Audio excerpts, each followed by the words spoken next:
చూడండి చూడండి, అందమైన ప్రకృతి ఎంత బాగుందో. అందమైన ఆకాశం ఉదయాన్నే 5 గంటల సమయంలో ఎంత చక్కగా ఉంది.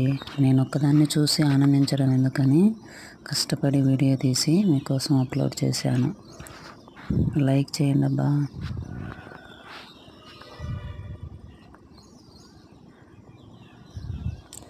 మంచి మంచి శబ్దాలు వినిపిస్తూ ఉంటాయి, చక్కగా వినండి.